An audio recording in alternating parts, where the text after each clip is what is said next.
Okay, my name is जीवित सिंह। एक बार फिर से आपके सामने हाजिर हूं और आप देखिए कि मुद्दा अगेन अपना बहुत ज़्यादा गंभीर रूप ले चुका है। और आप देखो कि जो जो लोग भी ये कह रहे थे कि नहीं नहीं कोई स्कैम नहीं हुआ, कोई स्कैम नहीं हुआ, अब सबके मुंह जो है ऑलमोस्ट शट डाउन हो चुके हैं, है ना, जैसे कंप्यूटर शट डाउन होता है। लेकिन यहाँ पे देखिए कि और भी बहुत सारे चीज़ें निकल के आ रही हैं जिनके बारे में हम यहाँ पे बात करने वाले हैं। और अभी देखिए कि क्रिटिसिज्म वाली बातें भी करेंगे, है ना, कि बहुत सारे लोग ये भी चीज़ के लिए क्रिटिसाइज कर रहे हैं कि मेंस लेट हो जाएगा, ये हो जाएगा, फलान हो जाएगा, 2 महीना मेंस लेट कर दी जाएगा, ये हो जाएगा, वो हो जाएगा। तो ये सब बात भी करते हैं भाई साहब कि क्या होने वाला है। और इसके अलावा एक नॉर्मलाइजेशन वाला मुद्दा जो है उसकी भी बात करने वाला हूं, है ना। 3-4 पॉइंट्स ऐसे हैं। और एक और चीज है जिसमें थोड़ा सा आप देखिए कि एज को जो है ना, कल भी मैंने एक वीडियो का हिंट ऑलरेडी वैसे तो आप लोग को दे ही दिया था, है ना।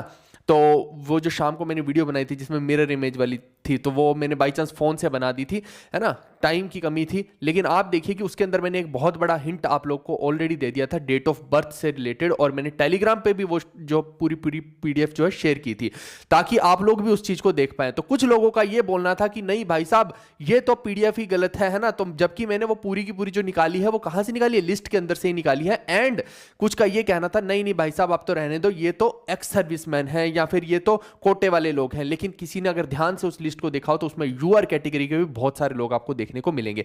और आज भी जो है हम बहुत सारी चीजें यहां पे दिखाएंगे। लेकिन एक फनी सी चीज भी हुई है जो मुझे लगता है शायद एसएससी के इतिहास में मैं पहली बार देख रहा हूं और आप भी शायद हो सकता है यहां पे पहली बार देखेंगे, लेकिन वो जेन्युइन है ना। तो अब देखिए यहां पे भाई साहब जरा आप जितने भी लोग हो ये वाला एक लाइन जरूर देखिएगा, है ना।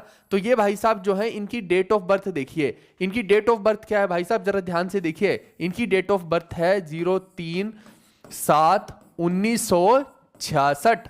जरा डेट ऑफ बर्थ भाई साहब एक बार देख लो, जितने भी लोग देख रहे हैं एक बार डेट ऑफ बर्थ देखिए, ठीक है। अब देखो 1966 यानी कि लगभग भारत आजाद ही हुआ है, 47 के बाद आजाद हुआ है ना। कितने साल हुए अभी भारत को। तो ये व्यक्ति उस टाइम का है ना, ये बच्चा जो है उस टाइम का है। और ये बच्चा हो चुका है इस वक्त 58 साल 5 महीने और 17 दिन का। तो इसने भी पेपर दिया। तो बहुत सारे स्टूडेंट्स ने मेरे को ये जो है स्क्रीनशॉट भेजा। तो पहले मुझे लगा कि ये हो सकता है कि सही ना हो, लेकिन जब मैंने लिस्ट में चेक किया तो ये लिस्ट में एकदम सही नाम दिया हुआ है। और ये हर स्टूडेंट ने, जिसने भी मेरे को 2-3 स्टूडेंट्स ने ये भेजा, तो उन्होंने जो भी भेजा था ये एकदम सही है ना। लेकिन दिक्कत यहां पे क्या है कि ये कैटेगरी में साथ में देखिए 3 लिखा हुआ है। तो ये एक्स सर्विसमैन होने की वजह से ये जो है हमारे लिए प्रूफ नहीं बनता है ना। तो एक्स सर्विसमैन का थोड़ा सा इशू अलग होता है। लेकिन ये एक बहुत ही फनी बात निकल के आई है क्योंकि मैंने पूरी लिस्ट खंगाली और उसमें जो है 1982 से पीछे का मेरे को कोई व्यक्ति दिखाई ही नहीं दे रहा। एक बार आप लोग के पास पूरी की पूरी लिस्ट है ना, तो लिस्ट 3 को जरा उठा के देखिए आप, लिस्ट 3 को, है ना। तो उसमें आपको 1982 तक के तो लोग मिल जाएंगे, लेकिन उससे भी पुराने लोग पेपर दे रहे हैं और वो भी रिटायरमेंट की एज पे पेपर दे रहे हैं। तो ये भी एक बड़ी अजीबोगरीब सी स्थिति थी और मेरी हंसी भी छूट गई ये चीज देख के, है ना। आपको भी शायद हंसी आ रही हो ऐसी चीज देख के। तो ये एक कमाल की चीज जो है हमें इस बार के एसएससी ने ना जो हमें बहुत ही तहलका मचाया और नई नई आइटम दिखाई है यहाँ पे, है ना, नई नई चीजें दिखाई हैं। तो ये देखिए आपके सामने वो चीज है, ठीक है। इसके अलावा देखिए कि ऑलरेडी ये तो अभिनय सर भी डिस्कस कर चुके हैं, है ना। और मैंने एक जो है हिंट आप लोग को वैसे भी कल दे दिया था, कल शाम को दे दिया था। और उन्होंने भी सुबह उठ के यही वाली वीडियो को जो है पूरा का पूरा अपलोड कर दिया था। और इसमें देखिए वही इशू आ रहा है सारे का सारा जो मैं ऑलरेडी आपको बता रहा हूं। डेट ऑफ बर्थ से ही सारी की सारी चीजें निकल कर आ रही हैं, है ना। एक लिस्ट मैंने कल शेयर की थी, वहीं से सारी की सारी चीजें अगर आप ध्यान देंगे तो निकल के आ रही हैं। आप देखिए कि जो लिस्ट 1 में जेएसओ वाले लिस्ट जो है आपकी, उसके अंदर 18,000 के आसपास कैंडिडेट तो है ही है ना। और यही नाम जो है ओवरलैप कर रहे हैं यहाँ पे लिस्ट 3 के अंदर। और दिक्कत ये है कि यहाँ पे जो है अगर वो बच्चा मान लो कि आपको पता है यहाँ पे एक एज लिमिट रहती है, हर कोई तो एलिजिबल है नहीं है लिस्ट 3 के लिए, है ना। तो अब अगर उस एज से ओवर एज हो चुका है, जबकि वो जेएसओ के लिए एलिजिबल है, लेकिन क्या वो यहाँ के लिए भी एलिजिबल है, तो ये एक मुद्दा है। वो जरूरी नहीं है ना कि यहां की उस पोस्ट के लिए भी एलिजिबल हो, तो वो इस लिस्ट में होना ही नहीं चाहिए था। अब कुछ लोगों ने वीडियो भी बनाई यहां पे कि नहीं नहीं भाई साहब ये तो पहले भी होता था, तो पहले होता था तो क्या पहले गलत हो रहा था तो अब फिर से गलत कर दिया जाए। और ये लॉजिकल पॉइंट भी नहीं है भाई साहब, जरा सोच के देखिए इस चीज को, है ना। अगर कोई बोले कि भैया एज का फिल्टर लगाना ही नहीं चाहिए था, तो क्यों नहीं लगाना चाहिए था एज का फिल्टर। फिर तो आपने मान लो कि अगर 1000 कैंडिडेट ऐसे हुए जो ओवर एज्ड हैं और वो यहां पे बैठने के काबिल ही नहीं है ना, ओवर एज्ड है, तो इसका मतलब है कि आपने ये जो 1000 2000 3000 कितने भी कैंडिडेट हो सकते हैं उनको यानी कि आपने जबरदस्ती ठूस दिया। और आप देखिए कि कुछ का ये भी कहना है कि इससे कट ऑफ का कोई फर्क नहीं पड़ेगा, है ना। आज पूरा दिन मैं भी इसी काम में लगा, है ना, तो बहुत सारे लोग का यही बोलना था कि नहीं नहीं कट ऑफ का अंतर नहीं पड़ेगा। लेकिन आज जो एक बच्चे ने मेरे को जो मैसेज करके बताया भाई साहब, उसका केवल और केवल 0.06 से जो है वो रह रहा है। आप मेरे को बताओ कि क्या इतना भी अंतर नहीं पड़ेगा कट ऑफ में। और सबसे बड़ी बात है कि अगर 1000 2000 3000 जितने भी बच्चे हैं जो एक्स्ट्रा में है, फालतू में, है ना, उनका कोई काम भी नहीं है उस लिस्ट के अंदर, तो वो अगर एलिजिबल ही नहीं है किसी पोस्ट के लिए तो वो हट तो जाएंगे। और सबसे बड़ी चीज ये है कि क्या यहां पे एक धांधली का हमें समझ नहीं आता है। आप मेरे को बताओ कि कोई ऐसा बच्चा अगर एसएससी के थ्रू जो है यहां पे सिलेक्ट हो रहा है, लेकिन वो यहां किसी पोस्ट के लिए एलिजिबल नहीं है, और जबरदस्ती क्या पता बाद में जाके उसको वहां पे किसी बैक रूट से रास्ता दे दिया जाए और वो वहां पे सिलेक्ट हो जाए, हमें तो पता भी नहीं लगेगा उस चीज का। क्या यहां से एक स्कोप निकल के नहीं आता है? क्या ये एक पिलफरेज नहीं है? और सिर्फ यही नहीं है, एक और पिलफरेज भी है। आप देखिए कि थोड़े दिन पहले ही मैंने बैक टू बैक में 5-6 वीडियो इस चीज के लिए बना चुका हूं, और एक वीडियो में मैंने ऑलरेडी आप लोग को बताया था कि एक खुद कैंडिडेट था, विजुअली इंपेयर्ड कैंडिडेट था, उसने मुझे भी जो है कॉन्टैक्ट करने की कोशिश की, मेरी टीम को भी कॉन्टैक्ट करने की कोशिश की। मैं नाम वहां भी नहीं बता रहा था, मैं नाम यहां भी नहीं बताऊंगा, बट उसने मेरे को खुद बोला कि सर आप मेरे साथ चलिए वहां पे पेपर देने के लिए, है ना। और मेरी टीम को भी कन्विंस करने में लगा था, काफी दिन तक वो कन्विंस करता रहा कि आप लोग चलिए मेरे साथ वहां पे पेपर देने। अब आप देखिए कि समस्या यहां पे क्या है। ठीक है, वो विजुअली इंपेयर्ड है, स्क्राइब लेके जा सकता है, लेकिन आप सोचो कि अगर उसके साथ टीचर्स जाने लग जाएंगे या कोई ऐसे कैंडिडेट जाने लग जाएंगे जो सच में बहुत महारथी हैं, बहुत दिमागदार हैं, तो वो जो है अगर वो जनरल से कट ऑफ क्लियर कर ले तो कितनी बड़ी दिक्कत हो जाएगी आप लोग के लिए। तो आप लोग के साथ गद्दारी है ये। तो आप सोच के देखिए कि एक कैंडिडेट है, अगर उसके 156 नंबर आ रहे हैं, 163 आ रहे हैं, ये विजुअली इंपेयर्ड की बात कर रहा हूं मैं यहां पे आप लोग के साथ, है ना। इसके अलावा दिखाता हूं और एक चीज, यहां पे देखो 150 नंबर आ गए, 145 आ गए। और सबसे बड़ी चीज है कि आप देखिए कि फुल नंबर भी लाए जा रहे हैं कैंडिडेट के द्वारा, है ना। आप देखो यहां पे पूरे लगभग नंबर लेके आने को 47.5, आप यहां पे देखिए 50 में से 50, है ना। यहां पे देखिए 45 नंबर, और वो भी जो है स्क्राइब बेशक से जा रहे हैं। लेकिन आप मेरे को बताओ कि लोग बोल देंगे कि डॉक्यूमेंट वेरिफिकेशन में भैया इनको बाहर कर दिया जाएगा, लेकिन इस बात की गारंटी वैसे भी कहीं नहीं। क्यों? कि उसका कारण मैं बता देता हूं। अगर ये जो बंदा है ये उस टाइम पे देखिए कि जनरल से कट ऑफ क्लियर कर गया, तो आप सोचो, मेरे को जरा बताओ कि इसको तो डॉक्यूमेंट वेरिफिकेशन में ये चीज मांगी भी नहीं जाएगी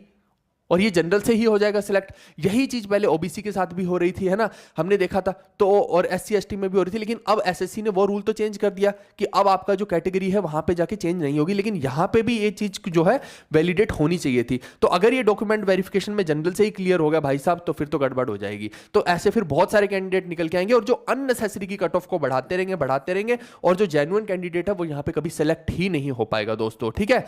तो एक सबसे बड़ा मुद्दा ये निकल के आ रहा है। इसके अलावा एक सेकंड रुकिए, अब बात ये मैंने 2 बता दिए हैं, ठीक है।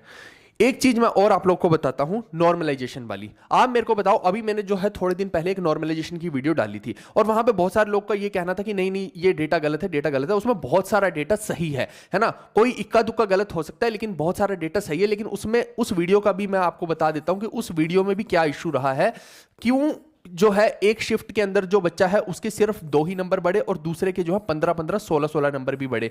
आपको मैंने अभी 2-3 दिन पहले की बात है ना, 2 दिन पहले की बात है कि नॉर्मलाइजेशन की वीडियो बनाई थी, तो उसमें मैंने पूरा का पूरा वेरीफाई किया। बहुत हमारी टीम ने रात दिन बच्चों को कॉल करने में लगाया, है ना। कईयों को हो गई कॉल, कईयों को नहीं हुई, किसी का नंबर भी नहीं लगा। लेकिन उसके अंदर हमने जो वेरीफाई किया तो कॉमन पाई है कि जिनका भी रिजर्वेशन है भाई साहब, जिनका भी कोई भी रिजर्वेशन, चाहे वो ओबीसी का रिजर्वेशन है, एससी का या एसटी का, तो उसमें जो है बच्चे के नंबर बहुत ज्यादा बढ़ रखे हैं। और अगर यूआर कैटेगरी का बच्चा है तो उसके नंबर बहुत कम बढ़ रखे हैं, केवल 2 या 3 नंबर अगर किसी के बड़े हैं यूआर कैटेगरी में, तो वहीं पे अगर किसी का कोटा है तो उसके 15-16 नंबर बढ़े हैं। अब दिक्कत इसके अंदर कुछ नहीं है, दिक्कत सबसे बड़ी ये है कि ये जो नॉर्मलाइजेशन का तरीका है, पहली बात तो ये तब वैलिडेट माना जा सकता है जब आपका जो है 3 या 4 नंबर या 5 नंबर का अंतर हो। ये हमने बहुत बचपन में भी बहुत सारे फॉर्मूले पढ़े थे कि, है ना, कि अगर इसमें इतना ही एरर आ रहा है तो ये फॉर्मूला सही है, अगर इसमें एरर परसेंटेज ज्यादा हो जाए तो इस फॉर्मूले को नहीं लगा सकते हैं। ये हम वैसे भी लेबोरेटरी में भी जब बचपन में इतने सारे एक्सपेरिमेंट कराए जाते थे वहां भी चीजें देखते थे।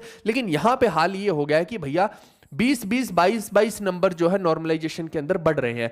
अगर इतने नंबर भाई साहब ये बढ़ रहे हैं, ये तो मैं पॉजिटिव एंड की बात कर रहा हूं, है ना, कि 20 नंबर पॉजिटिव में बढ़ रहे हैं। अब दिक्कत ये है कि इतने नंबर बढ़ रहे हैं, इसका मतलब है कि जो बहुत सारी शिफ्ट्स हैं वो एकदम सही लेवल पे है ही नहीं है। तो क्या वही सेम फॉर्मूला इन सब शिफ्ट के लिए वैलिडेट करेगा? क्या ये सही बात है? ये कतई सही बात नहीं है दोस्तों, ये आपका काटा जा रहा है, सीधी सी बात है ना। ये एकदम बकवास चीज है और इससे जो है जेन्युइन कैंडिडेट हमेशा बाहर होते हैं। और ये जो सर्कल है ना, ये ऐसा कुचक्र है, ये हमेशा चलता रहेगा और आपको ये बनाया जाएगा, ठीक है, अंडा बनाया जाएगा, गोल अंडा। तो ये जो चीज है इसको सही करना पड़ेगा, डंडा लगा के ही सही होगी, डंडे के बिना तो कोई बात नहीं मानेगा, है ना। वो मास्टर के पास जो डंडा होता था, है ना, और डंडे से जब छिताई करता था तभी बच्चा सेट होता था। तो यही डंडा जो है एसएससी के लिए भी चलाना अपने को पड़ेगा, तब जो ये 0 है ये 10 बनेगा, अदरवाइज तो बात नहीं बनेगी यहां पे, ठीक है।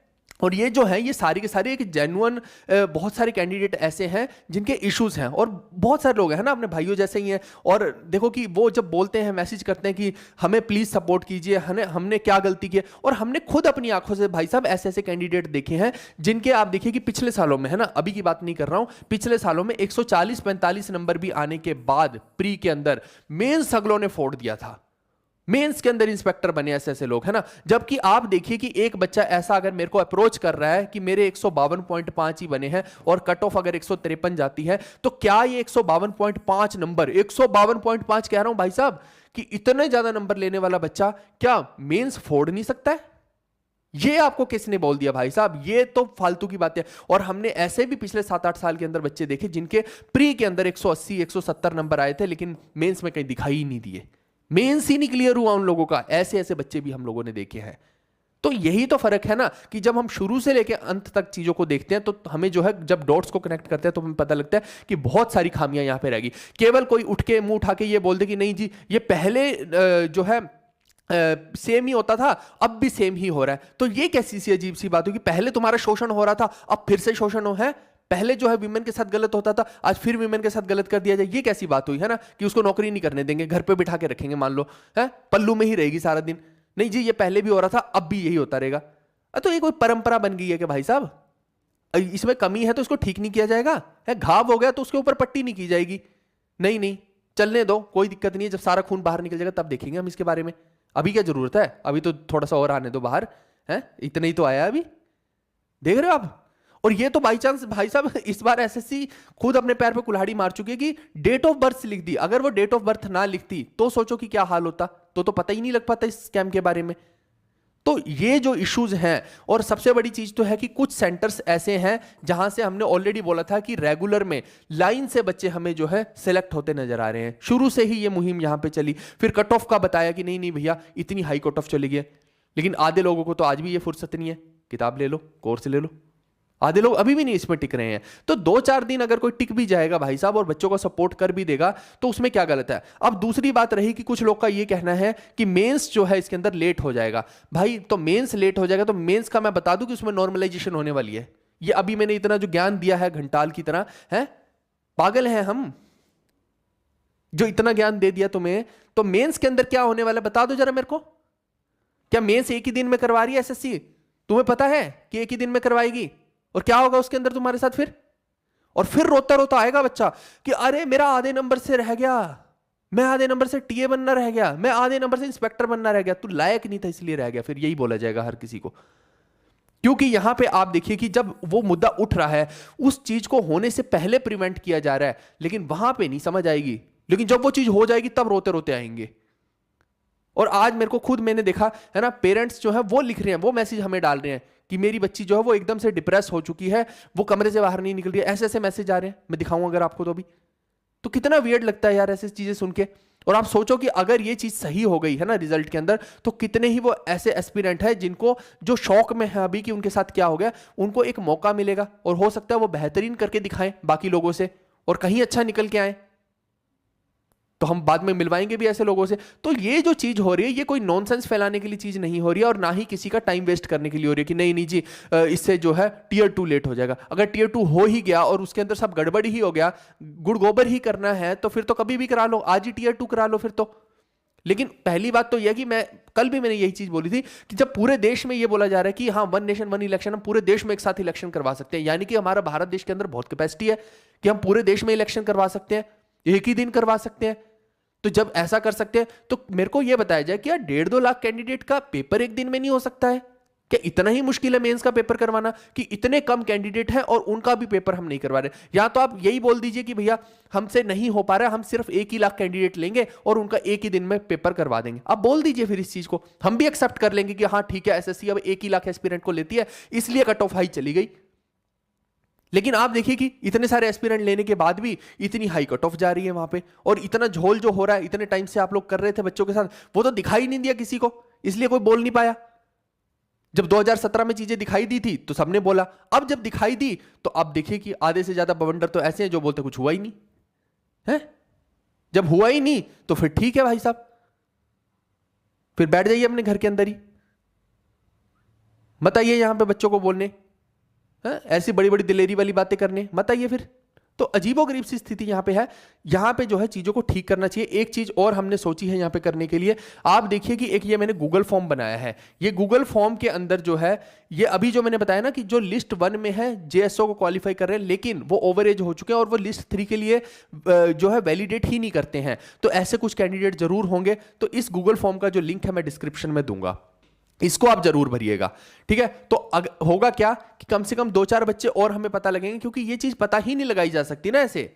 हमारे पास कोई इतना भी बड़ा डेटा नहीं है, इतना भी संसाधन नहीं है कि हम सारा दिन बैठ के यही सब चीजें वेरीफाई करते रहे। तो इसके अंदर जो है मैंने आपसे प्रॉपर एडमिट कार्ड वगैरह सब चीजें मांगी हैं, तो आप प्लीज इसको शेयर करिएगा। इस गूगल फॉर्म को मैंने जो है टेलीग्राम के ऊपर डाल दिया, हमारा टेलीग्राम का जो लिंक है वो डिस्क्रिप्शन में मैंने डाल दिया है, वहां जाइए तो वहां पर ये फॉर्म मिल जाएगा आपको। तो जितने भी लोग हैं जो लिस्ट 1 के अंदर क्वालिफाई तो हैं, 18,000 एस्पिरेंट्स से मैं रिक्वेस्ट कर रहा हूं भाई साहब, और आप भी शेयर कीजिए इस फॉर्म को, कि अगर वो लिस्ट 1 के अंदर क्वालिफाई कर रहे हैं, बेशक से क्वालिफाई कर रहे हैं, लेकिन वो ओवर एज हो चुके हैं और वो लिस्ट 2 में भी लिस्ट 3 में भी हैं, तो प्लीज इस फॉर्म को एक बार भर दीजिएगा, हमें भी पता लग जाएगा कि वो कौन कौन से ऐसे कैंडिडेट हैं। क्योंकि आप देखिए कि कुछ लोग अभी भी खड़े हैं, 3-4 ही लोग खड़े हैं जो उस चीज को घसीट रहे हैं कि भैया चीज ठीक हो जाए, लेकिन ना, बाकी के लोग मजाल है कुछ ना करेंगे।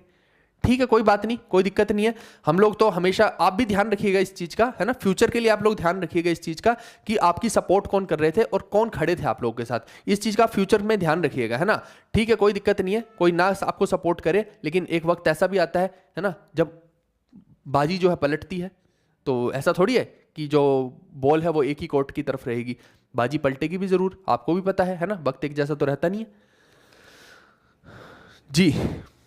बिल्कुल बिल्कुल आपकी बातें सही हैं सारी की सारी, और सिर्फ आप लोग को सपोर्ट करने के लिए, जेन्युइन सपोर्ट करने के लिए ये वीडियोस बनाई जा रही है। नहीं तो अब तक तो हम भी जो है यहाँ पे यूट्यूब पे ऑलरेडी हमने सोच रखा था कि एक बैच को लॉन्च करेंगे, बहुत सारा कंटेंट हमारे दिमाग में इतना कुछ बन चुका है, लेकिन वो इसीलिए हम अभी डिले कर रहे हैं क्योंकि बीच में ये सब चलेगा और बीच में वो सब चलेगा, तो वो होच पोच हो जाएगा, उसका कोई सेंस नहीं बैठेगा। फिर हम जो है एक साथ मिलकर जो है पढ़ाई की तरफ ही ध्यान करेंगे, लेकिन पहले जो है 2-4 दिन के अंदर चीजों को ठीक कर लेते हैं। कौन सा इसमें बहुत ज्यादा कोई टाइम नहीं लगने वाला है, और अगर एसएससी अभी भी ठीक से इसको एक्शन नहीं लेगी, है ना, वैसे तो एसएससी को सुन के जो है इसको चीजों को ठीक कर लेना चाहिए, कम से कम कुछ जो है अपना रिप्लाई देना चाहिए, लेकिन फिर भी नहीं देगी तो फिर तो भैया एक कोर्ट का ही रास्ता इसके अंदर बचता है और कोई ऑप्शन बचता नहीं है ना।